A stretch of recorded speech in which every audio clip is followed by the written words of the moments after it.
उम्र 53 साल।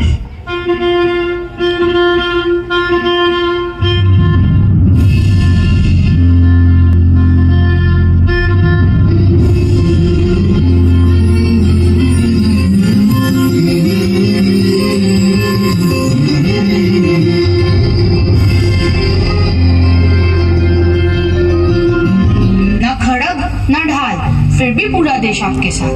बिना गांधी भारत के बारे में सोचना भी असंभव बना दिया। हम नई पीढ़ी के लोग ये समझना चाहते हैं कि कैसे आपने इस देश को जगा दिया। मोहन को अंधेरे से हमेशा डर लगता था। उसे लगता था कि रात के अंधेरे में कोई भूत आ जाएगा और उसे पकड़ लेगा। उस रात को बहुत अंधेरा था और उसे दूसरे कमरे में जाना था। उसने यत्न किया परंतु वो अपनी जगह पर जम सा गया और उसका दिल जोर से धड़कने लगा। उसकी दाई अम्मा दरवाजे के पास ही खड़ी थी। उसने हंसकर पूछा, क्या हुआ बेटा? दाई, मुझे बहुत डर लग रहा है। किस बात का डर बेटा? देखो कितना अंधेरा है। मुझे भूतों से डर लगता है। अंधेरे में वो मुझे पकड़ लेंगे। मोहन की आवाज डर के मारे कांप रही थी। रंभा ने प्यार से उसके सर पे हाथ फेरा। अरे, अंधेरे से भी कोई डरता है? मेरी बात सुनो, राम जी को याद करो, फिर कोई भूत तुम्हारे पास नहीं आएगा। कोई तुम्हारा बाल भी बांका नहीं कर पाएगा। राम जी तुम्हारी रक्षा करेंगे। सच? राम जी मेरी रक्षा करेंगे? तो फिर मैं राम जी के नाम का जाप करूंगा। रंभा की बातों ने मोहन को साहस दिया और वो राम नाम जपते हुए कमरे से बाहर निकला। और उस दिन से न मोहन कभी घबराया और न उसने कभी खुद को अकेला पाया। राम जी जो उनके साथ थे और इसी विश्वास ने गांधी जी को पूरे जीवन ताकत दिया।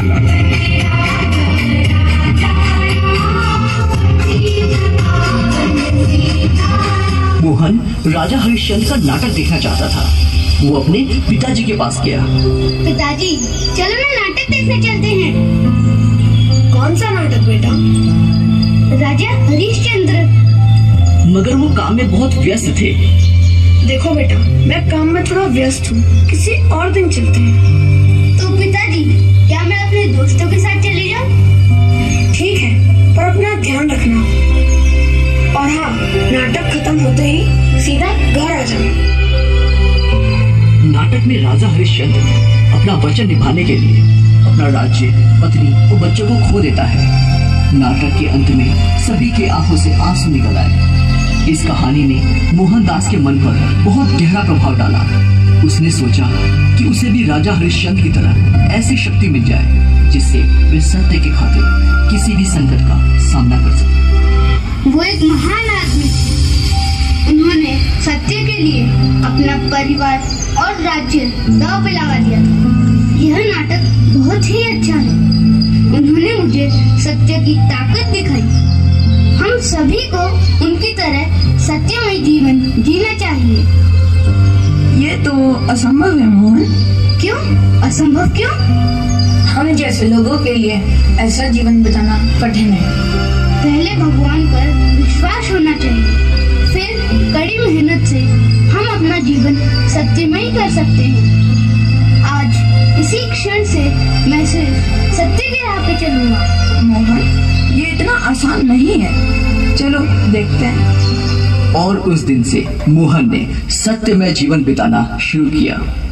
बड़ा होकर उसने अपना जीवन सत्य के लिए दांव पर लगाया। सत्य और साहस ने उसे जीवन के अत्यंत कठिन परीक्षा में सफल बनाया, जिसे देखकर सारा संसार चकित रह गया।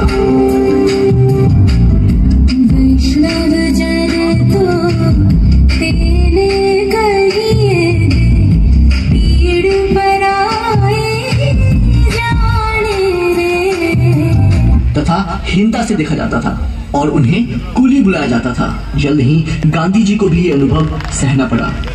गांधी जी रेलवे की प्रथम श्रेणी से प्रिटोरिया जा रहे थे और बीच में एक यूरोपियन यात्री वहां दाखिल हुआ और उसने गांधी जी को देखा। तुम यहाँ क्या कर रहे हो? चलो निकल जाओ यहाँ से। लेकिन मेरे पास यहाँ का टिकट है, मैं यहाँ पे बैठ सकता हूँ। लेकिन ये लिए है। तुम यहाँ से निकलो, वरना मुझे स्टेशन मास्टर को कंप्लेन करनी पड़ेगी। मेरे पास इसी श्रेणी का टिकट है और मुझे यहाँ बैठने का पूरा हक। उस आदमी ने स्टेशन मास्टर से शिकायत की। इस कुली को बाहर निकालो और उसको तीसरे दर्जे में डालो।